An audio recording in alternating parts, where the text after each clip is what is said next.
Y10을 향한 시청자 의견이라면 모두 귀 기울여 듣고 답하는 시청자 톡톡 Y 시간입니다. 오늘 주목한 시청자 의견을 AI 앵커 Y고가 소개해드립니다. 지금 바로 만나보시죠. 안녕하세요. AI 앵커 Y고입니다. 오늘의 첫 번째 주제는 K푸드 수출에 대한 시청자 의견을 들어봤습니다. 자세한 내용 보도 먼저 확인해 보겠습니다.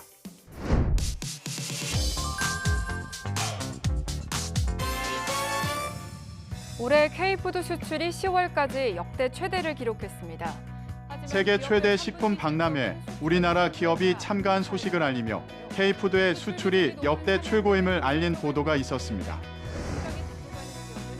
실제 K푸드 수출 실적도 올해 10월까지 85억 9천만 달러로 역대 최대치를 기록했습니다.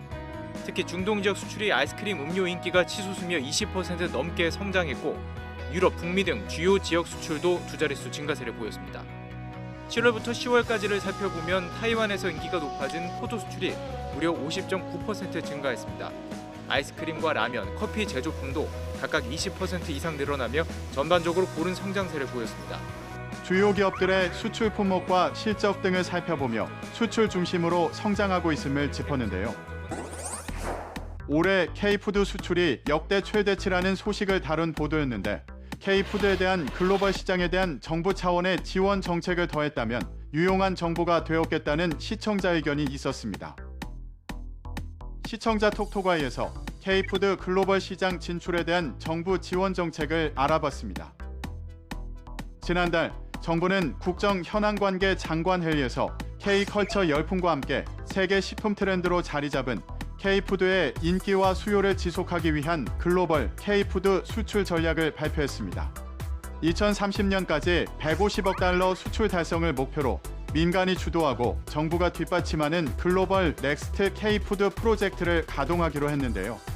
유망 K푸드를 선정하고 지역별 확산 전략을 수립해 일부 품목의 수출이 집중된 현상을 해소하고 K푸드의 저변을 넓힐 계획이라고 합니다. 또한 해외 인증과 마케팅 지원으로 신시장 개척을 지원하고 물류 인프라 확충과 지식재산권 보호를 뒷받침하며 원스톱 기업 지원 체계를 구축해 기업이 수출에만 집중할 수 있는 환경을 조성하는데요. 콘텐츠, 관광 등 다른 K컬처와의 연계를 강화하고 푸드테크 혁신도 함께 추진해 K푸드의 성장이 문화산업은 물론 농업, 수산업, 제조업 등 산업 전반의 혁신을 이끌 촉매가 되도록 뒷받침할 방침이라고 합니다. 덧붙여 대기업과 중소기업 간의 상생형 스마트 공장을 고도화하고 K푸드와 같은 유망 업종에 대한 특화된 AI 도입도 지원하는데요. 아울러 스마트 제조 기술 기업을 체계적으로 육성하기 위한 법적 기반을 마련하고 창업부터 해외 진출까지 단계별 육성 체계도 마련해 글로벌 전문 기업으로 성장할 수 있게 지원해 중소 제조기업이 강소기업으로 성장할 수 있는 발판을 마련할 계획입니다. 다음으로 시청자 톡톡아의 두 번째 주제는 온실가스 감축 목표에 대한 시청자 의견을 들어봤습니다. 어떤 내용을 담고 있는지 이어서 확인해 보시죠.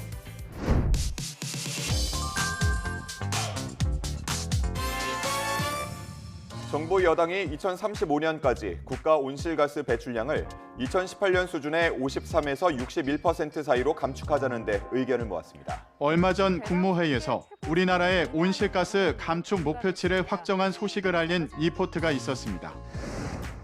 여당과 정부, 대통령실이 고위 당정 협의회를 열고 2035년 온실가스 배출량 감축 목표를 논의했습니다.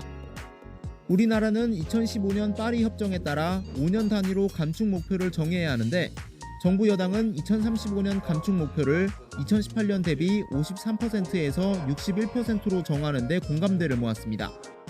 국무회의에서 발언한 내용을 통해 이해를 돕고 확정한 목표치에 대한 설명을 더했는데요.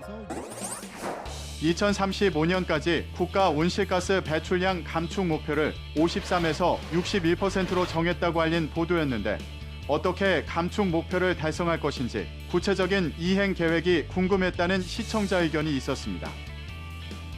시청자 톡톡아이에서 우리나라의 온실가스 감축 이행 계획에 대해 살펴봤습니다.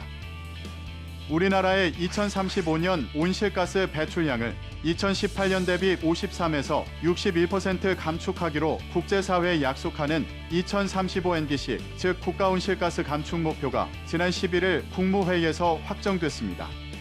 정부는 이날 최종 확정된 2035 NDC를 지난 10일부터 21일까지 브라질 벨랭에서 열린 제30차 유엔 기후변화협약 방사국 총회에서 공식 발표했는데요. 2035 NDC 달성을 위한 부문별 주요 감축 수단으로 전력 부문으로 재생에너지 보급 확대, 산업 부문으로 연료 원료의 탈탄소화 및 저탄소 제품 생산, 건물 부문으로 제로에너지 건축 및 그린 리모델링 확산과 열 공급의 전기화, 수송 부문으로 전기차, 수소차 보급 확대 등을 제시했다고 합니다. 자세히 들여다보면 일단 전력 부문에서 현재 34기가와트 수준인 재생에너지 보급량을 최대 150기가와트까지 늘립니다.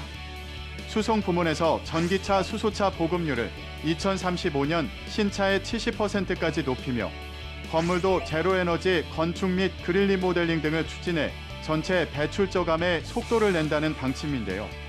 산업 부문은 95%가 수출업종인 만큼 국제 경쟁력을 고려해 탈탄소 전환 투자에 방점을 둔다고 합니다. 정부는 후속 조치로 태양광, 풍력, 전력망, 에너지 저장 장치, 전기차, 배터리, 히트펌프 등 녹색 산업 육성을 위한 세부 추진 과제를 담은 대한민국 녹색 전환을 내년 상반기까지 수립한다는 방침입니다. 마지막으로 오늘 시청자 톡톡아의 세 번째 주제는 누리호 4차 발사에 대한 시청자 의견을 들어봤습니다. 이어지는 내용도 지금 바로 만나보시죠.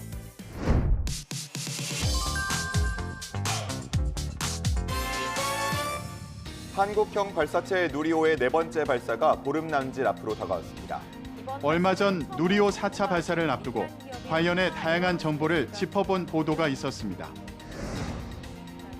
가장 크게 달라진 건 민간 기업인 한화 에어로스페이스가 전면에 나섰다는 점입니다.